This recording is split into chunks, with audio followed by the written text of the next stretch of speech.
Over the years, people have often asked me, Jaimie, how do you get to do all this stuff? Why do you get to do all this cool stuff with your life and live the life you want and have all this freedom and blah, blah, blah, and all these other people don't? What makes you so special? Why do you get to do all that stuff?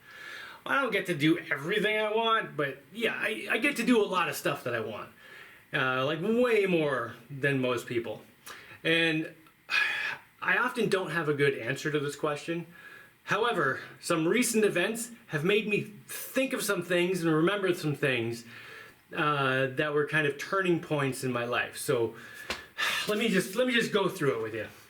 So first, recently I met this girl, and for like, I don't know, a week or two, maybe a little longer, let's say about 2 weeks. It was going amazingly well. Like to the point where at one point I was video calling with her and we're just sitting there staring at each other with stupid grins on our faces for like 30 seconds. And I'm just like, I can't believe you exist. And she's like, I know. Well, how does this even happen?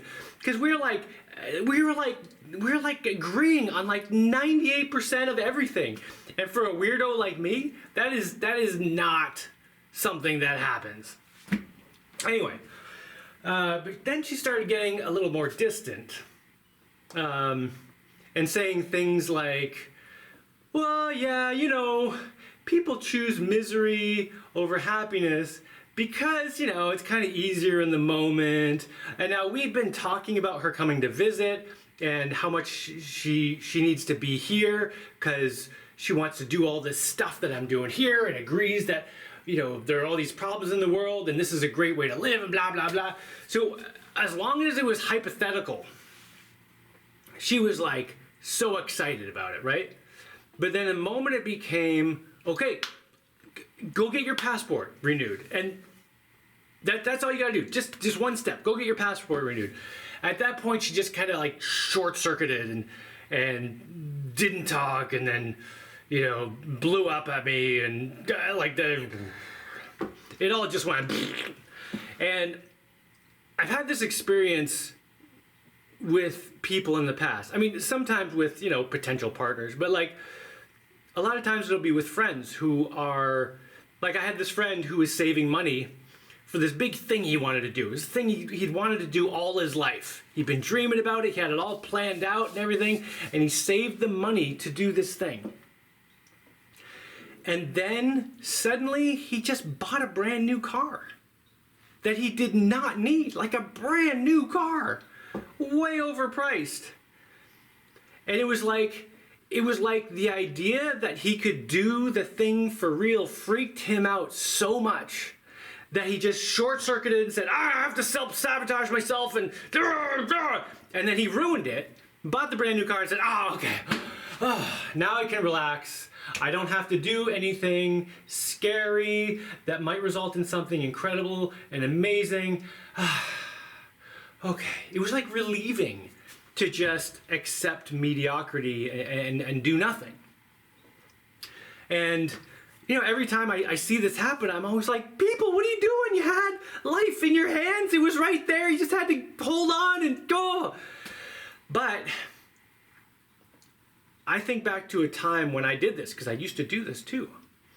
So once upon a time when I was in high school, it was at like the beginning of my running career. I know, I'm always telling these running stories. I learned a lot from running. Anyway, it was at the beginning of my running career, and I was at a cross-country meet. You know, it was like, I don't know, 5-mile run or whatever in the, you know, outside on the grass. And the top 3 runners, the top 3 finishers, go on to the provincial championships, which would have been a big thing for me when I was at the beginning of my running career. I was like, oh my gosh, I could actually go to the big show, whoa. And I found myself in 4th place. So if I pass one guy, I get to go. If I stay where I am, I don't go. I could see the 3rd place guy ahead of me, and we're maybe like half a kilometer from the finish. And I'm like, I just gotta pass that guy, and I get to go. And I'm like, all right, legs, let's see what you got. And I started speeding up, and I realized, oh, I've been holding back this whole time. I've got tons of fuel in the tank. Oh my gosh, I'm gonna blow by this guy like nothing. I might even catch the 2nd guy. So this guy's there, and I'm coming up to him, and I get like close. And something in my head says, oh, that's not for me. I don't get that. Wait, no, I don't, I'm not cool enough, or I don't deserve that, and I just like short-circuited in my head, and I slowed down and I let that guy win. Not win, but beat me. He came in third and I came in fourth. And after the race, my coach is like, Jaimie, I saw you coming up to that guy. I thought you were gonna blow right by him. What happened? And I was just like, I got tired, and I just walked away because I didn't have a good answer. Because the fact was, I chose to lose. I chose to be a loser. The choice was right there. I fully had the capability to go ahead and do well, but I chose to lose. And then for the next week, I just thought about it like constantly. Like, why would I choose to do worse than I could? And it wasn't even the fact that I came fourth. If I had given everything I had and that guy also sped up and still beat me, I would have been like, okay, I can live with that. But the fact that I chose to not do my best because I was afraid of some weird thing. I chose misery over happiness because, I don't know. So I thought about that a lot and just did a lot of meditating on it and blah, blah, blah. And I deprogrammed that out of my head. So that from then on, I'm not saying that was perfect. At this point, it's just become a habit. But for a while, like I really had to focus on making sure that if I had an opportunity in life that was something I wanted to do, that I didn't sabotage myself.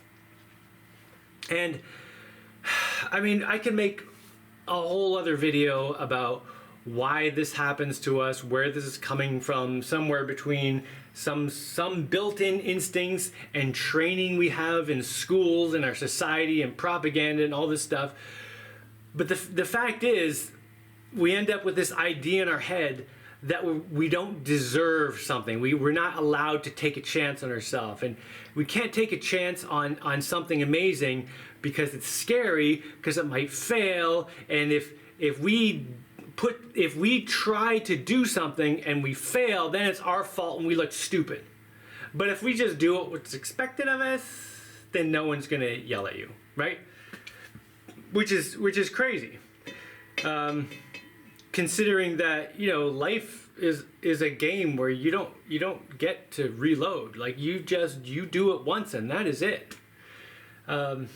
So once I deprogrammed that out of my head, it became a habit for me to do the things that would get me to the place that I want to be. And that's why I have the life that I have right now. And I'm sure a lot of people don't want the life I have right now, but I want the life I have right now. To me, this is an awesome life, right? It has nothing to do with whether or not you think my life is awesome. Like, if you do this, you get the life you want, whatever that is.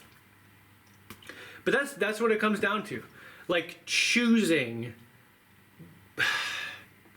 I don't want to make this too simple, but basically choosing to win, not choosing to lose. Choosing to be a winner, not choosing to be a loser. And making that a habit, a consistent habit that you do all the time. That's why I get to do what I want to do in my life. And of course, not everything's going to work out perfectly, but overall, you make those decisions, they'll get you in the direction that you want to go.